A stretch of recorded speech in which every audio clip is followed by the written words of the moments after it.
Assalamu alaikum ustaz. Maquluktar negizi күнөкөрбүз. Şarap içip alıp birok oңолом деп эртеси гусул алып намазга турса болобу? Бардыгы ниеттен болот дейт го дейт. Эми чындыгында инсан күнөкөр инсан. Ал күнөкөр инсандын болгондо мен күнөкөрүм экенмин, эми күнөкөр мен ушундай жаралыпмын деп адам күнөкө кирип кете бербейт. Эгерде кайсы бир адам өзүнүн тегерек элин тазаласа, жоро жолдошун тазаласа, жакшы адамдар менен жолукса, жакшы жагына ойт. Эгер жаман адамдардын жанында жүрсөң, арак ичкендердин жанында жүрсөң, арак ичкен жакка кирип кетесиң. Мен ден соолукка байланыштуу азыраак тамак ичип жүрөм да. Ана мынтип жүрүп достор менен барып дегенде тамакка кирип кетесиң да. Ошого жаныңа жалаң диетадагы достор чогулуш керек болот да. Анын сыңарындай бул жерде дагы ошо жаман достордон алыстанга аракет кылыш керек. Арак ичкен достордон алысыраак, баягы кумар ойногон достордон алысыраак болуп, жакшы досторго жолуксаңыз, дос кеттик намазга киребиз, жүр бияка барып келели деп отурса, жакшы болот. Эми шарап ичип келдиби, эртең менен соолуккандан кийин гусулун алып, бисмилла деп багымдатка тура берсин. Аллах таалам кечиримдүү зат. Ширктен башкасынын бардыгын кечирет. Мээримдүү зат. Анан мен ушундай болдум, анан 40 күн мейиз жешим керек экен, 40 күн балык жашым керек экен. Кой аны. Бисмилла, жуунуп туруп эртең менен кайра жаназага немеге жамаатка келип, туруп намаз окуй бериң. Иншалла Аллах таалам күнөөбүздүн баарыбыздын күнөөбүздү кечирген болсун. Иншалла кечирет. Ассаламу алейкум устаз. Элибизде рак оорусу менен көп жаш балдар ооруп жатат. Оору Алладан келген сынообу же туура эмес кылган амалдарыбыздын жыйынтыгыбы дейт. Негизи шариятыбызда ушундай дейт, Аллах таала ооруну берет, оорунун шифасын дагы берет. Бирок сен туткан оору кайсыл жактан келгендигин аны биз өзүбүздүн колубуз менен кылабыз. Бирөө барып жанагындай жаман оору болгон болсо биз өзүбүз барып кылгандай эле ар бир жамандык биздин колубуздун себебинен болот. Өзүбүздүн себебибиз менен, өзүбүз кылгандыктан болот. Анан эми жаш мезгилде адамдар эмнеге рак болуп атат? Жаш мезгилде тамак бузулду бизде. Биз ылгабай калдык. Сырты жылтырак кылып койгон магазинден бардыгын алып жеп атабыз. Кола, фанта, башка нерселер, газировка эч кандай ылгабастан ичип атабыз. Ал барып бооруңду жеп атат, бөйрөгүңдү жеп атат. Илгери суу эле иччү эле адамдар, аш барса газдалган суу иччү. Башка газ вода болот эле, же жөн суу, жалабат суу, же ысык ата. Ушундай эле болот эле. Азыр суулардын түрү көбөйдү. Түсү андан көп. Ал түскө эмнелер кошулуп атат? Эмнелер берилип атат? Жанагы даамы сонун болгон кафедеги тамактарга эмнелер кошулуп атат? Ошон үчүн багы эски жашоого кайтышыбыз керек болду. Тегирменден тартылган унга, жаргылчак менен тартылган жармага, жанагы өзүбүздүн кара нан, ушуга кайтыш керек болуп калды. Азыр кара нан жегендер авторитет болуп калды, билдиңерби? Кара нан кымбат, аппак нанга кара нан кымбат. Тегирмен ундун наны эң кымбат азыр. Демек ушуга кайтышыбыз керек дагы. Ден соолукту мынтип карайлык, жегенибизди карайлы, андан кийин оору келсе Аллахтан дейли, шифасын дагы Аллахым берет. Аллахым ооруп жаткан мусулмандарга шифа берсин. Аллахым разы болсун. Аллахым бардык ооругандарга Аллахым шифа берсин. Ассаламу алейкум устаз. Моргко сөөктү жуудуруп кепиндөөнүн шарты кандай? Анткени кээ бир моргто жууганды кепиндегенди сүннөткө ылайык эмес болуп жатат дейт. Бизде сөөктү моргто жууганды кайрап келип жуушубуз керек биз. Аны атайын молдоке барып, жакшынакай кылып, сүннөткө ылайык кафурун, башкасын жыттуу нерселерин кылып, оң жак, сол жак кылып, баарды ичин басып дегендей аны билет атайын илим алгандар. Ошо шариатка ылайык кылып, тазалап туруп, анан кепинделиш керек, анан жаназа окулунат. Эгерде кокуста бир мүмкүнчүлүк болбой калып, жанагы груз эмне деп коет? Ошондой груз келип калып, аны ачканга тыюу салынып калса, эгер тагдир кылабыз, мына бузулуп кеттиби, бузулуп кетпедиби? Эгер бузулуп кеткен болсо, анда жаназа болбой калат. Бирок эми адамдардын көңүлү Аллах Тааладан үмүт кылып жаназа окулуп коюла берет. Бирок жанагындай өлүк көп туруп калып бузулуп кете турган болсо жаназа болбой калат. Ошого бул моргто жуулгандарды кайра өзүбүз жуушубуз керек. Же болбосо моргко барып, ошол молдекелер өзлөрү көргөзүп, жуулуп, шарттарын кылып, эми азыр бул жерде мен анын баардыгын айтып бере албайм. Китептерде башка өлүктү жуунун шарттары бар, ошондой кылыш керек. Азыр сиздерге бир жаңылык, ошо дуа кылып тургула, ишке ашып калуу бир мүмкүнчүлүгү болуп турат. Муфтий Дамла азыр ушуну бир көтөрүп атат да, ушул Бишкектен пилоттук кылып башталат окшойт. Жана атайын сөөк жууй турган жерди жасалынып, ким каза болсо алып келет, скорыйме алып келип ошол жерде илимдүүлөр жууп, анан ошол жыттуу нерсесин сээп, кепиндеп, анан бере турган кылып, мына араб өлкөлөрүндө ушундай нерселер бар. Ушуну ишке ашып калсын, Аллахым насип этсин деп дуа кылып турайлы. Умрага бөлүп төлөө менен баруу шариатта канчалык ылайык келет дейт. Ушу рахмат ушугачы. Ассаламу алейкум деп отурбастан сразу суроо керек. Сен убакыт аз биздечи. Сен ал мага ассаламу алейкум десем, ва алейкум ассалам деп убактыбыз кетет, а? Умраны бөлүп төлөөнүн шариаттагы өкүмү. Эгерде умраны бөлүп төлөөнү мурабаха менен алам десеңер, азыр ошондой болуп атпайбы? Мурабаха деген нерсе шариаттагы бөлүп төлөө мүмкүнчүлүгү болгон соода. Адал соода. Кээбирлер дагы башты ортуп атышат, эми ушу менен умрага барса болобу дейт. Азыркы мезгилде мен билгенден эч ким ушу менен умрага алып барып аткан жок. Бул шариатка туура келбейт. Эгер мурабаха менен алып барам десе. Себеби мурабахада ушундай болот да, сенде бир товар бар, ушул товарды сатып алган атасын акчаң жок. Анан бирөөгө барасың, банкка же бирөөгө барасың, мен муну сатып алайын деп атат элем. Ушуга мен мүмкүнчүлүк бер десең, канча экен дейт. $1300 экен десе, банк дароо сатып алат дагы, айтат, мен сатып алдым 1300-ге. Сен настыңда. Эми кайра сенин мурабаха менен сага сатат. Сен 5 жыл төлөп бересиң, мен муну 1500-ге сатам сага. Ушул мурабаха. Анан эмнеге кошулуп атат? Кошулуп атат, себеби товарды алды да сага кошуп сатып атат. Кошуп сатсаң болобу соодада? Болот. Демек 300-дү эмнеге кошуп атат десе, сага 5 жыл күткөндүк үчүн кошуп атат буну. Анан ушуну 5 жылдан кийин 5 жылга чейин төлөшүң керек. Эми маселе 2 жылдан кийин төлөй албай калсаң эмне болот деген сөз. Десең, муну сатат дагы, мунун баасын жанагы өзүнөн банк чыгарып алат. Муну сатат. Эми умраны сага пакетти берди, сен бар умра кылып, соопту алып келдиң. Төлөй албай калдың, эмнең алат? Ала турган нерсе жок болгон үчүн мурабахага, умрага баруу дурус эмес деп айтабыз. Карызга барсаң, насияга барсаң, же болбосо неме менен сүйлөшсөң, фирма менен, анда башка айтасың, Жазира Travel, мен умрага барайын деп аттым, мен акча тиет, просто мен экиге бөлүп берейин. Мен барып келейин десе, алар сага төлөп коет, барып келесиң, бөлүп төлөп коесуң. Эч кандай кошумча алымчасы жок. Андай боло турган болсо, дурус болот, анан эми жанагындай жол менен дурус болбой калат. Ассаламу алейкум устаз. Орозонун башталышы айдын тутулушун карабай эле күнүн белгилеп калдыга. Бул кандай болот? Тутулушун эмес, чыгышын дегенде. Ай чыккандан суму ли ру'ятихи ва афтиру ли ру'ятихи деген хадисте айтып атат. Кандай болуп калды дейт. Азыр 19 февралда бекитип койду. Негизи айды көрүлгөндөн кийин анан Рамазан экен дешибиз керек болчуго. Ушу кандай болуп калды дейт. Сон суроо экен. Ушу суроого бир китеп берем. Мынау Гапыр агай бар, мен жакшы көргөн агайым, Мадаминов. Ошонун үйрөнүү маданияты деген, Ушу китепти сизге хадия кылам, менен келип кетесиз. Бул мындай маселеси. Илгери Чубак ажы муфтий болуп келген мезгилде ушу эсеп кысапты койгула, биз айды көрүп орозо кармайлы, айды көрүп орозону ачалы. Себеби ай качан чыгат экен Кудайдан башка эч ким билбейт экен. Силер эмне эрте эсептеп коюп атасыңар деп Чубак ажы анан ушуну эсептеп анан эмне кылган? Айды көрөбүз деп анан биринчилерден болуп айды карап орозо кармап, айды карап оозду ачкан Чубак ажы болгон. Ал заман илгери болчу.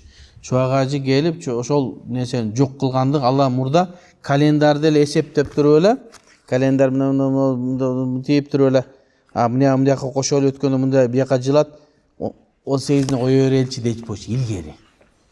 ошол нерсени чубак ажы жок кылып, айды көрүп кармайлы, айды көрүп тутайлы деген маселени киргизген. Азыр эмне болуп калды анда десем, азыр деле ошол жол менен эле кетип атат. Болгону бизге заман өнүгүп кетти дагы, айдын космостон туруп кайсыл мезгилде келип чыгуусуна мүмкүнчүлүк болуп калды. Илим ушундай даражага жетиптир. Айдын bir ай мурдан кайсыл күнү чыгары Кыргызстандан жоксо ай качан жаңырары билинип калды азыр. Анан ошону эсептеп келишти дагы 17-синде, 16-сында ай 0,2-0,3% болуп көрүнөт экен. Ал бизге көрүнбөйт. НАСАдан жанагы немеден көрүнүп турат. Анан бу айтты, мындай болуп кетсе 18-ине барат экен. 100%. Болгону 18-ден мынтип белгилеп койдук. Эртең келет 18, иншалла 18 күнү ай көрүнөт. Себеби илим ушуну тастап койду. Мурда эсептешчү болчу. Азыр айдын жердин айлануусу менен күндүн башкасын текшерип чыгып туруп, анан кийин ошону чечип коюшту. Азыр ушул боюнча Абибулла деген дамыла бул адис, ошол киши ушул системаны түзүп, бул система ошол жол менен болгондон бери адаша элекпиз. Мурда айды көрүп да адашканбыз. Биз Саудияны көрүп ээрчип алсак, Бахрейн көргөн жокпуз деп, Сирия көргөн жокпуз деп, ар жыл ар кандай болот элек. Ушул система киргенден кийин ушул нерсени адаша элекпиз азыр. Ушул системаны Иорданиядагы менин устазым Салах Абул Хаж дагы бекемдеди. Ушул жакшы жол деди. Адамдар дүрбөлөң кылбай, мамлекет эртерээк айтып койсо, ошол күн болот, гарантия ошол күн болот. Андан кийин чубак устазды мен кепилдик берип айта алам. Чубак ажы менен сүйлөшүп, чубак ажы дагы мына ушул туура экен деп акыркы мезгилде ошого макул болгон. Ошого чубак ажы тирүү мезгилинде деле ушинтип эсептелген. Анан бирөө айтышы мүмкүн да, чубак ажы мезгилинде хакыйкат айтылат эле силер өлдүңөр деп. Жок, ушу чубак ажы менен деле ушул хакыйкат азыр айтылып келди. Карап турасыңар, иншалла 18 күнү каралынат. Телефондор чалынылат аяк-бияк менен. Анан ай чыккандар айтат. Чыкпай калса чечим кабыл алынат. Мүмкүн, билбейм кандай.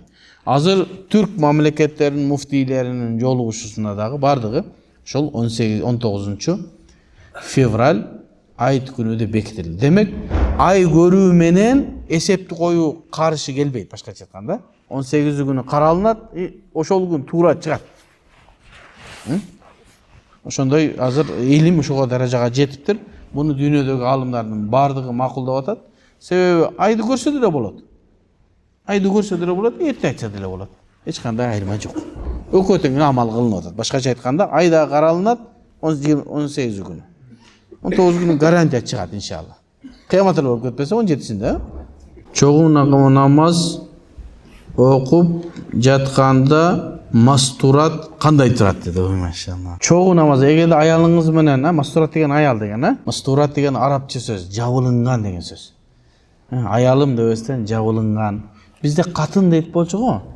Ошол туура эле ошол сөзчү. Болгону оштуктар силер катын дейсиңер, бизде катын деген жамын деген сөз. Аялдар катынып жүргөн ошол. Катын деген ошол мастурат өкө мааниси бирдей. Ошол аял менен окуп кала турганса кандай окулат десе, эркек алдыраак турат, аркага аял турат. Катарга турбайт, аркага турат. Кыздар, балдар, бала болсо өзүнүн катарына турат. Кыздар, аялдары арка жакта турат.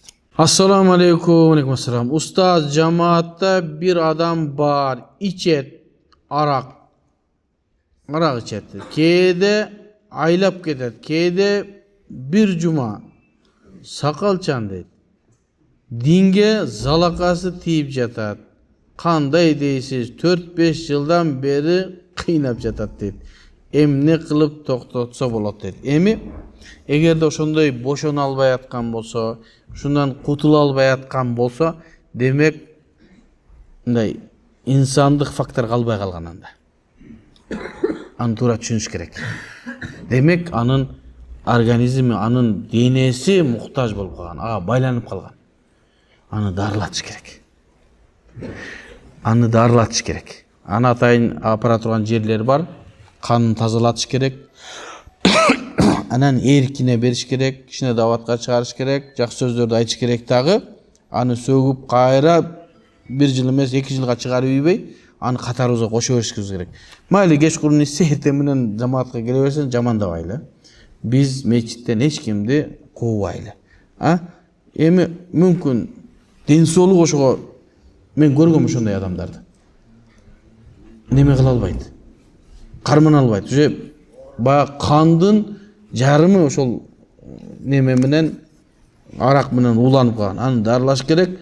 Дарылаганга жамаат аракет кылсаңыздар болот, иншалла. Assalamu alaikum ustaz. Алейкум ассалам. 48 жаштамын менен 4 балам бар дейт. Ажырашкам 6 жыл болду. Үйлөнбөй эле койсом болобу дейт. Жок, таксырым, үйлөнүңүз. Бир сизге кылай кемпирлер чыгып калат иншалла. Үйлөнүңүз. Үйлөнбөсөңүз болбойт. Бул жалгыздык бир гана Аллахка таандык. Аллах гана жалгыздыкты каалайт, жалгыздыкка татыктуу. Биз пенделер бир күн болсо шейтан ойной берет, жакшы болбой калат. Каза намазды толтурганда ат-тахияттан кийин салам берсе болобу, рахмат дейт. Мен өткөндө араңдан зорго кичине кыскартсам, андан да кыскартып салдыңыз. Уктуңар өткөндө десеңиз ким укты? Каза намаздарды окуунун жеңилирээк жолу 4 рекеттик намаздардын 3-4 рекетине Фатиха деле окуп эле койгула. Аллаху акбар деп кете бергиле. Китептерде бар деп китептерден көргөзүп бердим. Хидаядан, Мухтасар Люйка, Ашар Люйка, Ханафи мазхабта барлык китепте бар. Себеби бир адам 20 жылдык орозосу бар экен, 40 жылдык орозосу бар экен. Ошолго жеңилдик болсун деп атсам, бул киши айтат, ат-тахияттан салаватты деле айтпай койбоймунбу дейт. Жок, эми жеңилдик өзү чеги менен болушу керек. Ушул жерден токтойлу. Азыр салаватты айтсак, таштап койсок десек, эртең такбирге барган субханалла раббил азим, субхана раббил алани таштайлы деп, анан кийин барып эле Аллаху акбар менен алхамду эле калып калбасын, Ошон үчүн эми салаватты окуп коелу. Аллахумма салли аля саййиди Мухаммад ва аля алихи ва сахби. Азыр эле, ошого Фатиханы эле тиштап туруңуз, салаватты калтырбаңыз. Бирок калып кетсе эмне болот десе, намазыңыз дурус боло берет. Салават сүннет, Болду? Азанда болуп калды окшойт, Дуа кылайык, Мечит силердик, Мен урушпайсыңар. Себеби жамаат күтүп, күтпөйбү? Капельница маселеси боюнча. Şu капельница маселеси боюнча бизде кээ бир адамдар кичине мындай проблема жаратып жүрүшөт. Мүмкүн китепти туура эмес түшүнгөндөр же жакшы окубагандар. Бизде бул капельница деген нерсе же укол деген маселе жаңы пайда болгон маселе. Абу Ханифанын мезгилинде андан кийин болгон эмес. Андан кийин пайда болгон маселе. Ушул маселеге андан кийинки алымдар жооп берет. Абу Ханифанын заманында жок болсо, андан кийинкилер жооп берет. Аны тахриж деп айтылат. Абу Ханифанын эрежелеринен башка эрежелерди чыгарып жооп берүү. Ошого эң биринчилерден болуп Ханафи мазхабта Мухаммад Бахит ал-Мути'i деген чоң алым Египеттин муфтии болгон. Ошол киши фатва берген, уколдун бардык түрү орозону бузбайт деп. Ал капельница болсун, жамбашка болсун, глюкозабы эмне? Ошол болсун, азык болсун, бузбайт. Анан жанагы анча-мынча эски китепте окугандар айтат, бул азык болуп атпайбы? Азык болгон нерсе орозону бузат го десе, азык болгон нерсе этибарга алынган тешиктен кирсе орозо бузулат. Этибарга алынган тешик ооз, мурун, анан артка кирет. Ушул үчөөнөн кирсе, азык болсо эмне кылат? Бузат. Ал эми ал жамбаш, кол этибарга алынган тешикче болбогондуктан ал орозону бузбайт. Эми мына китептердин бардыгында жазылып турат. Жаңы китептерде, эми бул жаңы пайда болду, анан ал эски китепти окугандар жаңы китептерди окубай калып атат. Анан биз эски менен болобуз дейт. Анан бирөөгө зордук жок. Бирөө мен ошо орозодо укол албайм десе, жок, сен уколду алыңын дебейбиз, Өсөң өлө бер. Алгың келбейт, алба. Эми бирөө ооруп атат. Алыш керек болуп калды. Больницада оозунда качкысы келбей атат, орозосунда кармасы келбей атат. Шарият эмне дейт десе, кепилдик менен айта алабыз, орозо бузулбайт. Себеби китептерде алымдар Мухаммад Бахит Мутииден баштап азыркы заманга чейин бүтүндөй дүйнөдөгү сөзү эти бар калган ханафилер фатва берип атат. Ошолордун арасында Чуагажы бар, Мухаммад Сара, доктор Салах Абул Хадж бар, андан кийин Рамазан Бути деген Шафи мазхабында чоң алымдагы Мухаммад Бахит Мутиидин фатвасынан фатва берген. Эми Аллах Таала берген жеңилдикти, Аллах Таала алымдар чечип берген нерсени кыла бериш керек. Анан бирөө мен албайм десе, анын өзүнүн эрки. Биз ошону жоопкерчилик менен айта алабыз, орозо бузулбайт иншалла. Рамазан айында балдар үйлөсө болобу? Боло берет. Неге Рамазан айында бала үйлөбөсүн деген илгерки сөздү билесизби? Десе, о жаңы үйлөнгөн күндүздө шоктук кылып ийбесин деген сөз. Чыдабайчы.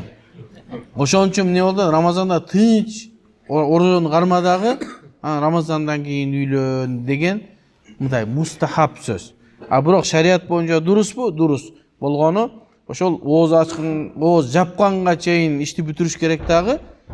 Ооз ачканга чейин кичине сабыр кылып туруш керек. Себеби эгерде атайлап аялына жакындык кыла турган болсо, анда күнүнө 60 күн штраф кармаш керек болот да. Кой мына жаш бала илгери 18-19 эле үйлөй берген да. Бу түшүнбөй ишти кылып үйбөсүн да, анан кийин ошо мустахаб Рамазанда үйлөнбөсүн деген сөз тарбия иретинде гана айтылган сөз. Атак шариатта дурусбу? Дурус. Машалла, Аллахым разы болсун. Мусулман бир тууганыбыздан аябай илими терең экендигин баяндап атат да, Ханафи мазхабтагы эң олуттуу суроолорду берип, анан өзү жоогун да билет экен, машалла, Аллахым разы болсун. Биздин Ханафи мазхабта жука, байпака мас тарткан болбойт. Ал бутун жуубады деген сөз болот. Башкача айтканда, Аллах Таала фагсиру жуугула, бутуңарды жуугула деген буйрукту таштаган болот. Хадис бар го десе, хадистин өзүнүн жообу бар. Ошо хадистердин баардыгын карап чыгып, Ханафи мазхабта байпага мас тартканга болбойт деген. Эми бир мусулман, бир туугандар байпагына мас тарта турган болсо, эмне болот? Аркасынан намаз окуганыңыз дурусбу, дурус эмеспи дейт. Бул маселе боюнча аалымдар ушундай чечим чыгарган.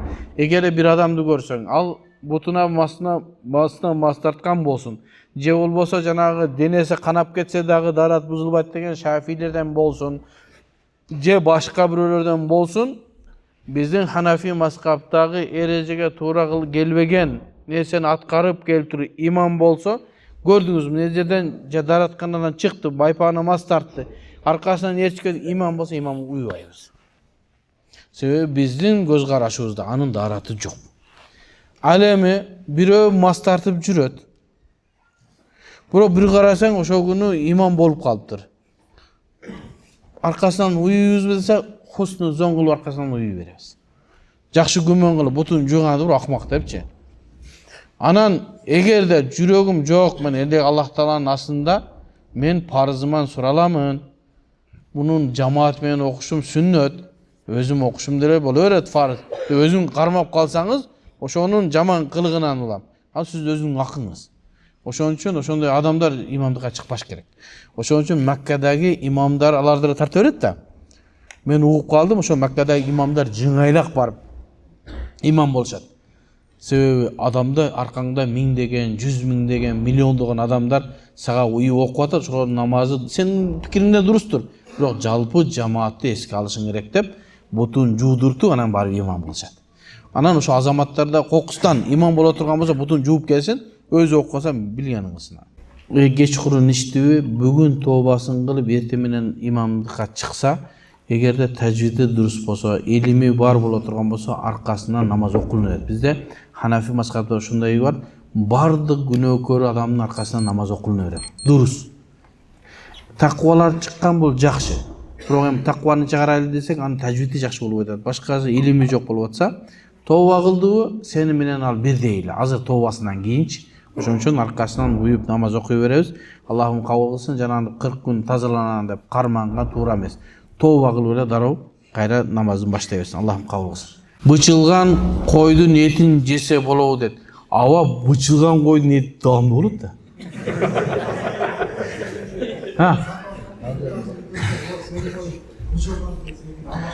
Кайра ошо бычылган койлор анча эмес. Жана эчки текелер бар го, ошо бычылгандардын даамы жакшы болот. Наоборот, бычылган кызыктырылат. Койдо бычылып жесин дейт. Жада казак курбандык соебуз эртең иншалла, курбандыкта. Бычылган мал жарайбы, жарабайса жарайт дейт. Эмесе кулагы кыркылган, мүйүзү сынгандар жарабайт го. Bıçılgan jarayt. Nege dese al eti dağımlı bolot dedi. Kayra jakşı bol dedi. Ne sebepten biz kurbanlık soyup atkanda jana kulagı kıska, je murdu kuyruğu joktordu soyup etse al ayıp esepleningende Allah Taalaga kurbanlık soyup atkanыңda eң jakşысын soyup kördü soyup, çoloktu soyup deyt. Diyagı jok kayra jakşı bolot eken, bağlanat eken alçı. Şonu jеш керек. Uşu suronun bereyin dagı, kuptandan keyin dagı surogo tursak kандай deysiler? Sebebi kebirki jamaat boluşu мүмкүн да намазын окуп кайра кеткенде бирөөнүн акысына кирип калбайлык да. Биз го бекер жана беребиz.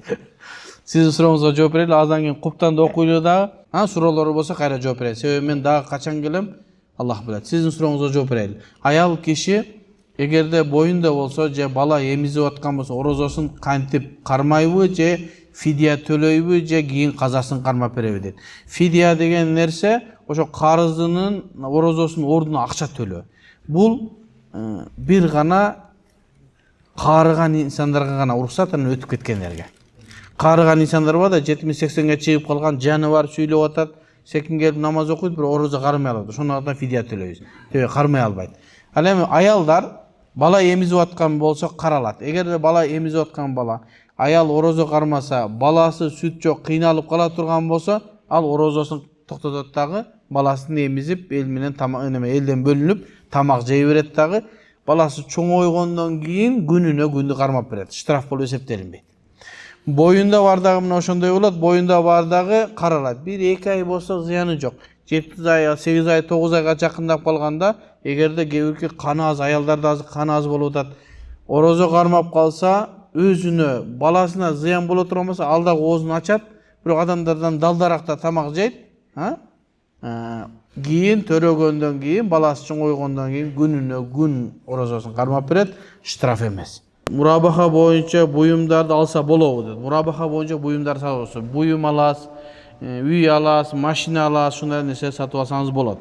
Бир келишимдин үстүнө экинчи келишим болбойт деп айтылат го дейт. Кайсы эки келишим? Эки келишим жок айда, бир эле келишим болот. Биринчи келишим эмне болот? Мен бир нерсени сатып алганданда машинени.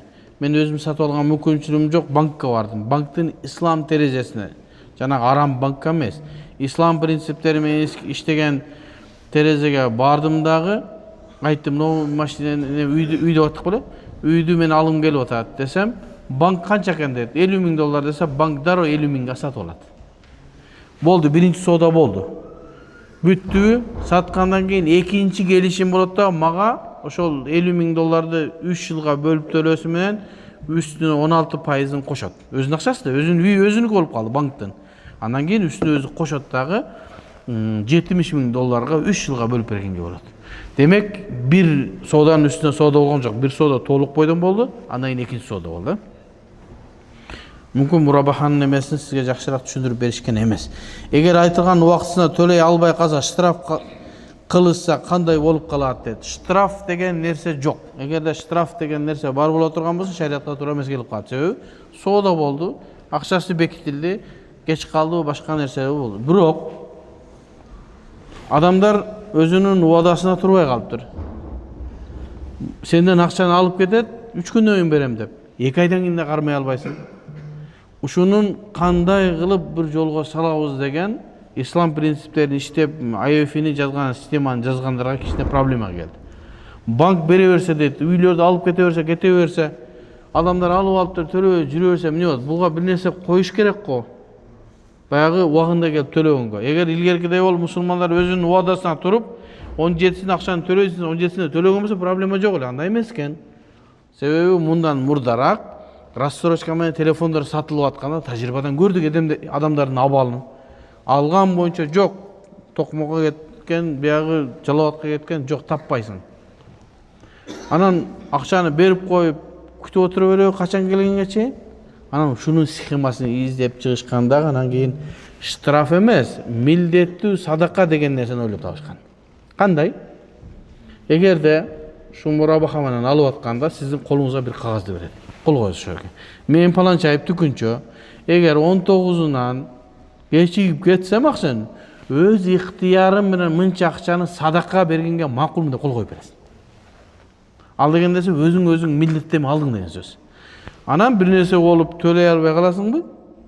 Gelsen senin özün kol koyup ketken arızың бар. Ошол жерден дароо алат да аным неге берет? Садакага берет. Эгер банк алып калса, андай сүткөрлүк болуп калат. Аны карлар үйүнө, жаш балдар үйүнө, майыптар үйүнө берилет. Бирок мен иштеп аткан М-банктын ислам терезесинде биз договорго ошентип жазып койсок да эч нерсе алган жокпуз. Албайт 0%. Кеч калсаңыз сизге мүмкүнчүлүк берет, сиздин абалыңызды карайт, мүмкүнчүлүк берет. Алар биз айттык да.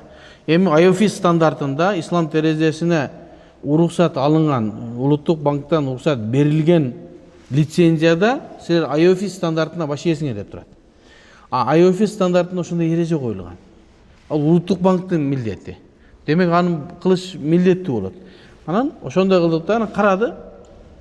Бизге түшпөсө, банкка түшпөсө, бирөө кетсе, анын көрө ушуга өзүнө мүмкүнчүлүк бербейлик банда.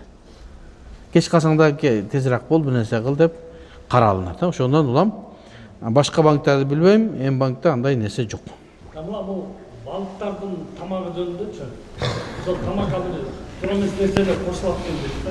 Ошону жооп бердим мен. Эгерде мен немелеримди көрүп турсаңыз, мен ошого жооп бердим эле. Инстаграмдан биздин суроолорубуз тынбай чыгып турат да. Ошого бизге жазылып алсаңар, жаңы суроолорго ошол жерден суроого жооп берип турабыз. Өткөндө ушундай бир маселе чыкты. Эгерде балыкка жанагындай бир корумбу берилет экен, анда чочконун майы бар экен. Чочконун майы бир какой-то процент. Ошол балыкты жесе болобу деген. Бул суроо каяктан келип туулуп атат? Себеби балык, уй, тоок, койлор адал тамак жегенге буйрулган эмес го. Эмне бул суроо берилип атат? Же чөптөрү бисмилла Аллаху акбар деп союп чаап турган берип атасыз койлорго. Же эле жеп атпайбы? Жем келип атат. Арпа, сарпа, тиги бардык нерсеге коюп салып эле берип атпайбызбы? Кой тиги богуна аралашкан чөбүн эле кошуп жеп атпайбы? Демек малдар адал жегенге милдеттүү эмес. Адалдуу жегенге милдеттүү эмес. Бирок бир маселе бар, жаллала деген маселе бар. Жаллала деп бир уй же кой жалаң мусур жесе. Башка тамагы жок, жалаң мусур жейт. Жей бергенден мусур сасык, жей берет, баягы мусурдун даамы сасыгы уйдун этине өтүп кетет. Саасаң сүтүнөн даамы билинип баштайт. Ошондой мезгилде ошол уйдун сүтүн ичиш дурус эмес, этин жеш да дурус эмес. Макрух тахрими дейт, арамга жакыныраак болуп калат. Аны эмне кылыш керек дейт? Аны 2 күн таза суу берип, 2 күн чөп берсең эле тазаланып калат дейт, 3 күн берсең. Onu тазалоо жолу ушундай. Эгерде ушул мааниден карап атсаң дагы балык арам эмес, макрух болот. Бирок азыркы балыктардан антип бир арам сасык нерсе балыктын дамынан чыккан жок да. Анын ошо корумда бир какой-то процент чочконун майы бар экен, анын зыяны жок. Анан башка жемди да кошуп берип турса, анын эч кандай зыяны жок болот, жесе боло берет да. Канча жыл илим алгансыз жана кайсы устаздардан алдын ала рахмат дейт.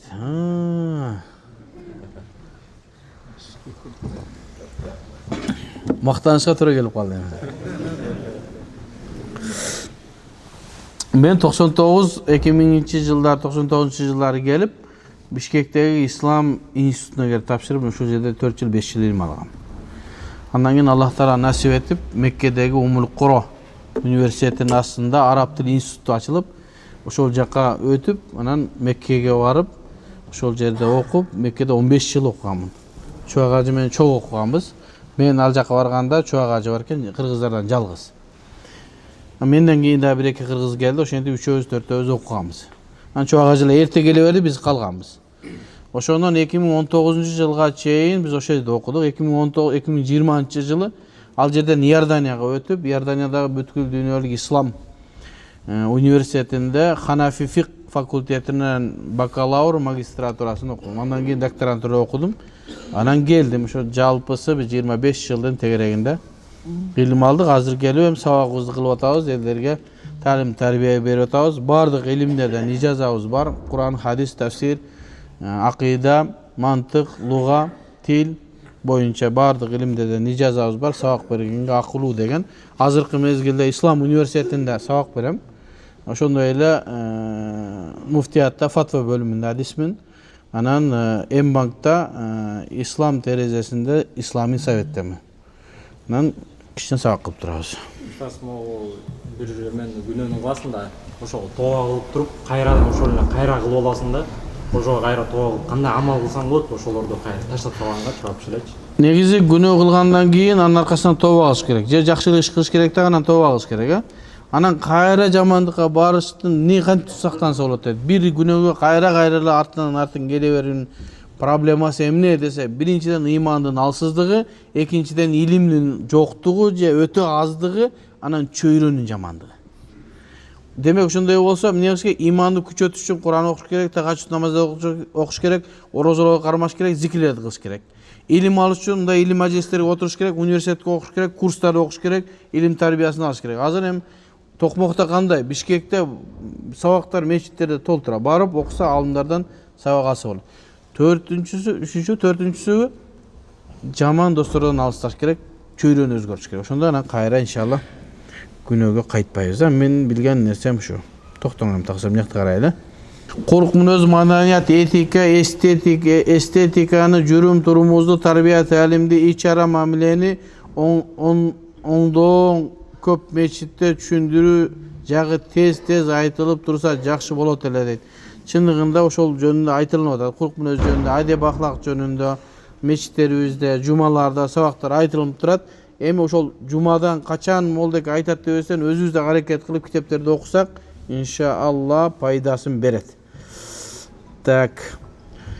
Ассаламу алейкум устаз. 3 Куран бар дейт. 3 Куран бар дейт.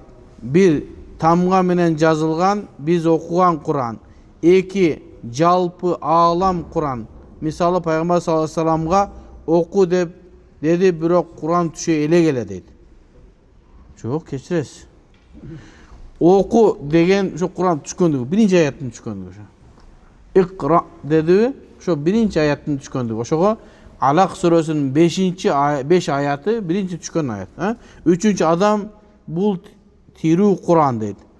Мындай философиялык нерсе да, муга терең кириштин кереги жок. Куран бирөө эле, Аллах Тааладан келген. Болгону биринчи дүйнө асманына түшкөн, Лаухул Махфуздан. Анан Рамазанда бөлүнүп 25 жылда, 23 жылда түштү. Болду. Ушул Куран. Анан менин адеп ахлагым, мен Курандан үйрөнгөн, менин басып жүргөнүм бул Куранды чагылдырат. Куран эмес ал. Ошон үчүн пайгамбар саллаллаху алейхи вассаламдын аялы Айшени өзү айтат эле. Пайгамбардын басып жүргөн Куран болчу. Хулукухул Куран. Анын кулук мүнөзү Куран болчу дейт. Ал деген нерсе Куран эмес болсо, ошонун Курандын таасири пайгамбарыбыздан көрүнгөн. Ошол мааниде Аллах алас. Ассаламу алейкум устаз. Өлүм төшөгө жаткан адамга кандай амал кылыш керек же кылдырыш керек? Кайната келиндерге кандай мамиле кылыш керек дейт. Негизи өлүм төшөгүндө калганда келимени айтып туруш керек, бирок айт деп аны зордобош керек. Келиме айтып ла иляха иллаллах Мухаммаdur Расулуллах деп туруш керек. Келимени айтып туруш керек. Себеби өлүм төшөгүндөгү адам сакаратул маут дейт.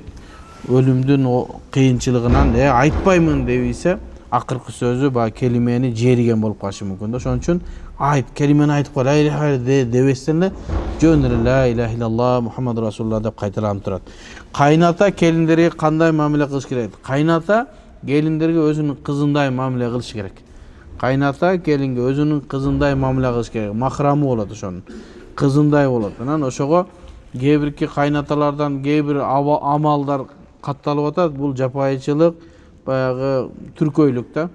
Өзүнүн кызына кандай ошондой жаман мамиле кылат. Ошон үчүн эмне кылыш керек? Кайнатасы келин кызына кандай мамиле ошондой кылыш керек. Жаман сөздөр сүйлөбөш керек, сөгүнбөш керек, анын көзүнчө тамеки чекпеш керек. Жалаң гана насаатын айтып дубасын бериши керек. Мурабахада бир жолку үстөк бааны бардык мөөнөткө бөлүп төлөнөт го. Азыр банктар мисалы ажылыкка 14%дан деп 3 жылга 42%дай алып атат. Ушуга маалымат беринчи дейт. Мурабаха бир жолу үстөк баа бардык мөөнөткө бөлүнүп төлөнөт го. Ооба ошондой кылынат. Мисалы үчүн 1 жыл ала турган болсоңуз, айыл банк 9%бы, неме 16%, ушундай тегерегинде. 1 жылдык 16%. 3 жылга алсаңыз канча болот? 48 болуп калат. Сизге 42 экен, азыраак экен. Демек сиз 3 жылга алып аткансыз. Bir bağını sırası 3 yıl kalam degenize darao sizge 42%'ni koşot da andan keyin o demenize koşup berет. Anan adamlar bir nerseni düşünbey atat da murabahadan adamlar paydalansa жақсы болады. Кайсы нерседен? Үй, жер маселесинен. Sen азыр аласың, жерің сразу сага берилет. Sen 3 жыл же 5 жылда бөлүп бересиң. Кичине кошуп атасың, коркпагачы. Сага мүмкүнчүлүк берет ата 3 жылда төлөгөнгөчү. Бирок 3 жылда барсаң, жана жериң жанагынга 2 эсе кымбат болуп калган болот. Эки тараптан тең утасың. Биринчисинде жериң азыр алып иштете бересиң. Мисалы үчүн азыр алдыңдагы ал жерге бир ашкана салдың. 3 жылга сен сага канча рубль берет атам? 3 жылдан кейін ошол жер периң менен ашканаң сатып ийсең деле 2 эсе 3 эсе пайда көрөсүң. Машинеде мүмкүн жыл өткөн сайын машинанын баасы түшүшү мүмкүн. Бирок жерде адам уттурбайт. Анан депозит катары кандай болуп калат? депозит дегенде бөлүп төлөбү? Жок, сактоо. Накопительный деп. Аны мудараба дейт. Арамбы же арам эмеспи? Шариатта ошол ал арам. Азыр ислам терезесинде мудараба деген чыккан. Бар акчаңызды салып кой, сизге акча түшүп турат. Банкта бар болсо. Бар. Себеби сиздин акчаңызды алат дагы мурабахага, адал рассрочкага, ижара мунтахияга иштетет дагы түшкөн пайданы сизге договордун негизинде түшүп турат акча. 16%га чейин. Ассаламу алейкум дамылла, Аллах разы болсун сизден, Аллах баарыбыздан разы болсун. Аскат деген инибизге дуа кылып коюңуз, үйлөнбөй жүрөт. Аскат деген инибиз жана башка Аскатка окшогондор тез үйлөнүп кетсин, Аллах. Кандай амалдар Алланы таануу, Аллага жакындоо, Алланы сүйдүрүп мени жакын көрсүн деп дейт. Аллахты таануу үчүн акыйда илимин окуш керек. Аллага жакындоо үчүн ибадат кылыш керек, зикир кылыш керек, тахажжуд окуш керек. Аллах сүйгөндүгүн билиш үчүн сиз өзүңүздөн сурайсыз. Мен Аллахты канчалык сүйүп, ошондон күнөө кылбай атам десеңиз, Аллах таала андан о нерсе сизди жакшы сүйгөн болот. Ассаламу алейкум. Коптанга жетишпей калсак, жамаат таравихти 1 же 2 рекетте окуп жаткан болсо, эмне кылуу керек? Аллахым разы болсун дейт. Bir adam geldi, Ramazan girdi, Allah taala bаарыбызга Ramazanга жеткирсин. Girse жамаат коптанды бүткөндөгү сүннөттү да бүтүп таравих башталып калган. Sen geldin, эмне кыласың десе, о чекеге барасың коптанды окуйсуң биринчи. Себеби куптан парз. Таравих куптандан кийин болот. Сиз таравихке уюп алсаңыз болбой калат. Ошого барасыздар, Куран 4 рекет парызыңызды окуп куптанды. Анан келип туруп уюсаңыз деле жетишесиз, жетишпей калсаңыз имам салам берген кайра туруп толтоп коесуз. Рамазанда узак окуйт да. Узак окуйт, кеңири жетишесиз иншалла. Ассаламу алейкум устаз. Устаз, жиндерден кантип сактанат? Түшүмө кирип жатат. Кече түнү ыйлаган үндөрдү угуп жатам дейт. Биринчиден үйдү тазалаш керек, экинчиден зикирди көп кылыш керек дагы, такыр болбой атсаң да адиске барып дем салдырыш керек. Эгерде тийип калган болсо аны кууп чыгыш керек, Устаз, менин тууганыма жин байланып алыпты. Дуа кылып коюңуз сураныч дейт. Аллахым жеңилдигин берсин, дем салдыргыла. Шейтандар качып кетсин. Устаз, эртең үйлөнсөң эмне болот дейт. Эрте үйлөнсөк эмне болот? Сонун болот да. Эрте үйлөнгөн жакшы да. Күнөөдөн алыс болосуң, мүмкүнчүлүгүң болуп атса. Эгерде илим алам десең, башка маселе боло турган болсо, анда кичине кечиктирген жакшы болот. Себеби илим алам деген адамдар эрте үйлөнүп алса, бала чаканы багыш керек, аялдын маселеси менен калып кетет. Андан башка мезгилде өтө жакшы болот. Ассаламу алейкум устаз, жумуштан иштебей кыянат кылса акыретте абалы кандай болот? Бирөөнүн акысын жегендин барабарында болот. Бирөөнүн акысын жебеш керек. Бир жерге ишке кирдиңби, ошонун ишин өзүнүн убактысына кылышың керек. Тапкан акчаң адал болуусу үчүн. Ассаламу алейкум устаз, мечиттин ичинде тамак жесе болобу? Рамазандан башка мезгилде макрух болот.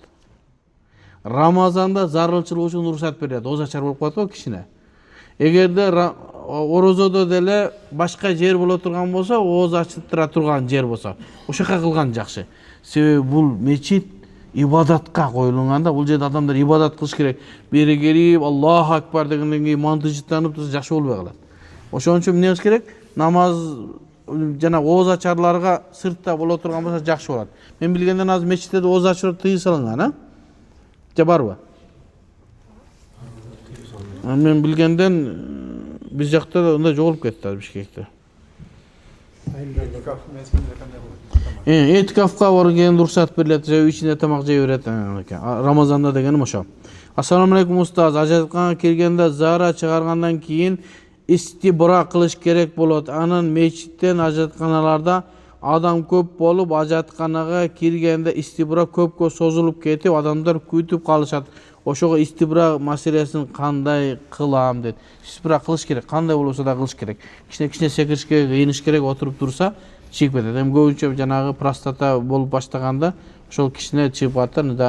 Darat olib o'tib chiqqandan keyin darat olayotganingda kelib ketadi. Anan kelib ketgandan keyin qayra barib istinja qilib qayra qilish kerak bo'ladi. Endi bir yo'lini topish kerak. Qanday yo'lini ekan men bilmayman ani.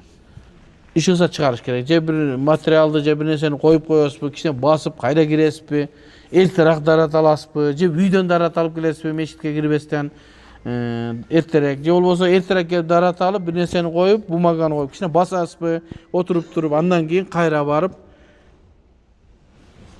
tozalanasiz.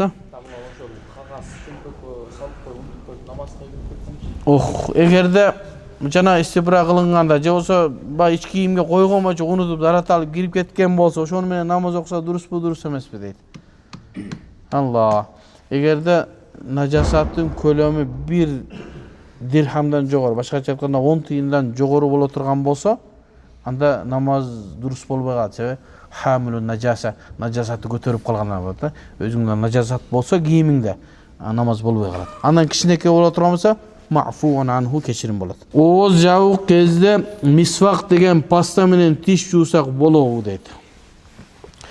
O'z javuq mezgilda misvaq bilan g'ana tish tozalasa bo'ladi.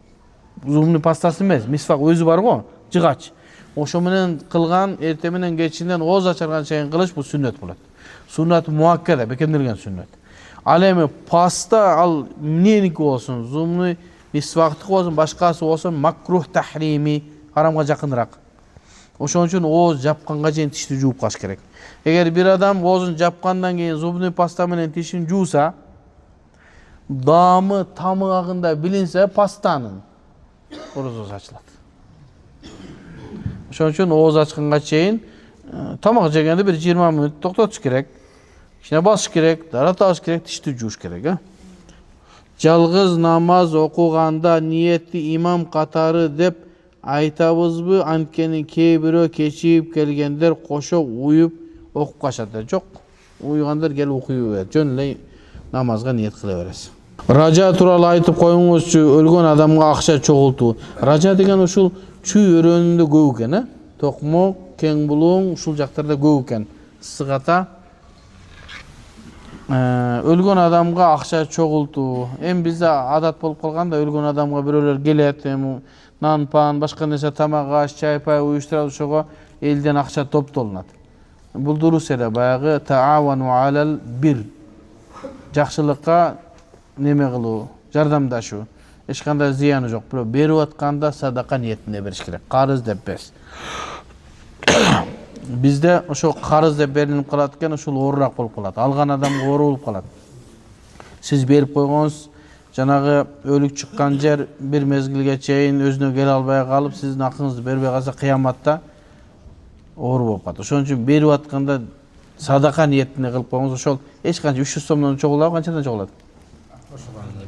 500 dan 500 so'mni bismillah deb sadaqa qilib qo'ygansiz, ertangda shu narsa baribir boshingizga keladi. Qarz emas, sadaqa deb niyat qilsa durust. Ustoz, men birdemke qilayin desem, qusqum kelib jaqpay boshim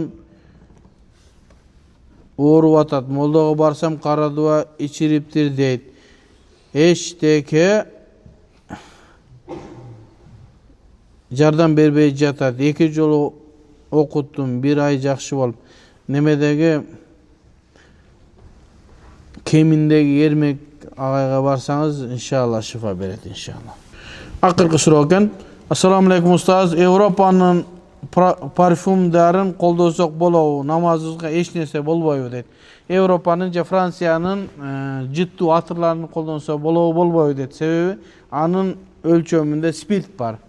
O'sha spirt ziyon bo'lmaydi bizning namozimizga dedi. Sebebi kiyimga spirt najas deb tushunib qolganmizda, кийимге нажас тийсе эмне болот деген суроо. Жакшы суроо экен. Şu kişiye bunu kitapты verem. Бар ушул жерде? Ашимбек дейт. Интернеттен келди.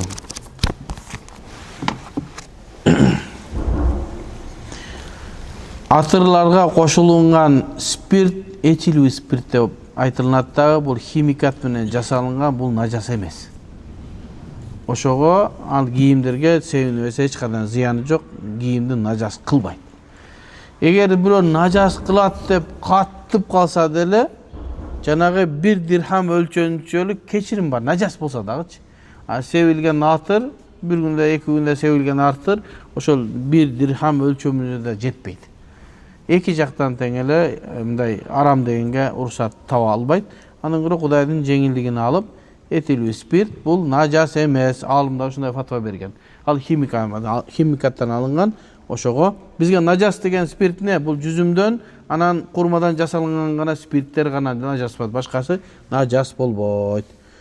Ve sallallahu teala hayra halk Muhammed ve ala ali ve ashabi ajma'in. Amin. Allah'ım uşul bergen ilimlerimizi, Allah'ım paydalı ilimlerden kılgan katalarımızı Allah'ım özün keşirgin, eliyüzge, ceriyüzge, tınçlık, amançılık bergin.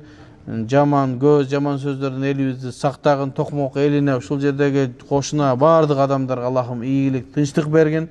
Arаңардан alımlar çıksın, kıyımlar çıksın.